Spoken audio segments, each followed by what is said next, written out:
She asked them, what is your illness, or what is your ailment, what is your disease, and she compiled all of this information. And like, for example, when she asked people, well, for example, belching, there's belching in here, so she found out that most of the people that she questioned about having a lot of belching was that they had a lot of fear. Mm-hmm. And that they were living life a little too fast, Okay. And then it has it has thought patterns that you can practice as sort of a mantra on a daily basis to overcome these particular situations. It's really quite interesting. Actually, I have to say that's really interesting, because I was gonna say, what the hell? I mean, I love Louise Hay, but there's some things in there that I even say, what the hell does belching have to do with anything? But not to gross anyone out, but I can actually kind of relate to that a little bit. For me, I can relate belching to living life a little fast. For me, that does resonate. Swallowed your breath before? From talking too much? Yeah. Yeah, and what happens? It usually causes you to belch. Right. Yeah. I mean. So it's kind of like. Now, don't think that because you belch after dinner, those are normal things that happen, that something's wrong with you. Don't go around thinking there's nothing wrong with you anyway. Right. But, okay, so that list is there. I didn't know that. It is, yeah. You can actually find it online. I use it online myself. Yeah. If I get the flu, or if I, feeling something, and I look it up. And I will say 90% of the time, it's pretty correct. There are some times where I've read it and say, well, for me, that doesn't make sense. There must be another reason. What that is, I'll find out by myself. But this is sort of like a statistic. She did her research, and this can help a lot of people. On a lot of people. Right. A lot of different people who came to her. Well, the interesting thing about it is, what's beautiful about this is the thought patterns in it. Whether you feel that it really pertains to what you're particularly going through at that time, it doesn't matter. Because these thought patterns are all very positive mantras, and that's always a better place to be. Right. You know what I'm saying? That is the good So part. who cares what the symptom or the disease is? Just, just read the new thought patterns. Yeah, it's, they call them affirmations. Uh-huh. And basically, it's a mantra that you take in or that you start using. Mm-hmm. And, she has, like we saw in the video, she has this metaphor on how a thought is kind of like a rain droplet. I really love that metaphor. Yeah. Mm-hmm. You got a droplet falls, a thought falls, okay, so a droplet, but you think it again, and you think the same thought again and again and again, eventually that's going to turn into a puddle, and eventually, bigger and bigger and bigger, you find yourself in an ocean of this thought. If it's a negative thought, you will be drowning. Yeah, absolutely. Yeah. So, but if you do the same with a positive thought, how much better is that? Absolutely. That's what I'm saying. Choose again. Mm-hmm. Even if it doesn't apply to what you're temporarily going through. I like that she talks about if you really want to be happy, think happy thoughts. If you're in a situation that's distressing you, or return to a happy thought. Yeah. And shift, make the shift. Turn it around. Mm-hmm. Awesome. So, what else can we say about You Can Heal Your Life? Are we kind of done with You Can Heal Your Life? Well, it's this particular book came out in the early '80s. Mm-hmm.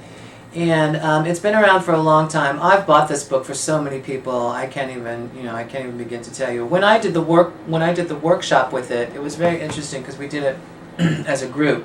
Yeah. And there were like a dozen of us, and we would have to read, a couple chapters, or even one chapter, and we would come back the next week. So we did it over a very, very long period of time, which made it very, very. It made it last. Mm-hmm. It made a lasting impression, and. I still go back to Louise Hay.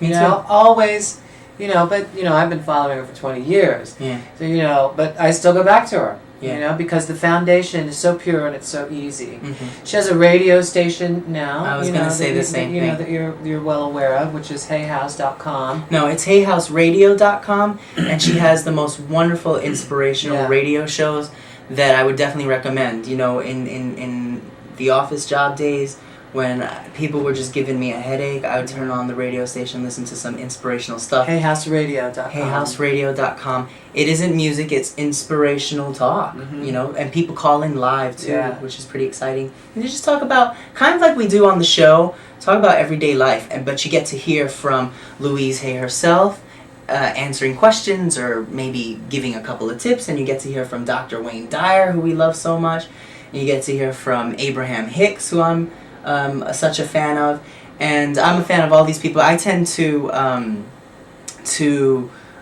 sort of, in my moments in time, you know, one moment I'll be really into Abraham Hicks, and one moment I'll be into Wayne Dyer. Right now, I'm kind of actually getting back into Louise Hay. I kind of feel that I need. Yeah, it's a cycle. Yeah. I mean, really, when I look at it and when I'm paying attention to it and all, I can. They all correlate to me. You know, it's like, you know, Abraham Hicks, you know, to me is just a more scientific spin of Louise Hay. You know, and Louise Hay is a more simplified version of Dwayne Dyer, and Dwayne Dyer is a more simplified version of A Course in Miracles. It all works together. You know what I mean? The message is always the same. But the beauty of Louise Hay, again, I will say this again. She's pretty universal. Is she's very universal, and it's very simple. It is so easy to listen to her, and the way she writes is so easy to read, and it's not, you know, like sometimes you'll read something and you'll be like, I have to read that again. Well, at least I know I do. I have to read that again, you know, because I didn't quite get that. Or sometimes you have to rewind the DVD because it's like, what was that? You know, but it's not that way with Louise. You get it the first time. Pretty much, I just want to say my point of view with Law of Attraction or Abraham Hicks, that there is a science to it, but I think that most people who refer to it from the science perspective so much, I think they're more referring to the complication that they find in it. I think. I don't want to, Where do you think that words comes in your from? mind. I don't know. I mean, it's very, you know, intricate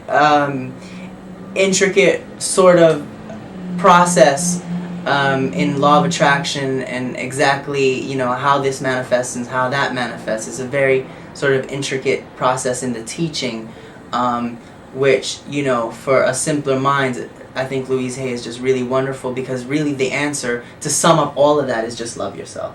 Yeah. That's really the answer. I was going to say it's just faith. But when you are interested in this stuff so much, like I am, then I'll go down the Abraham Hicks road and said, okay, let me get into the details of this, the techniques of this. And I think that's why some people may refer to it on a more scientific level, which it is, but because everything is science anyway. And what people don't understand is while churches are contradicting science and vice versa, I think science is totally spirituality and spirituality is totally science.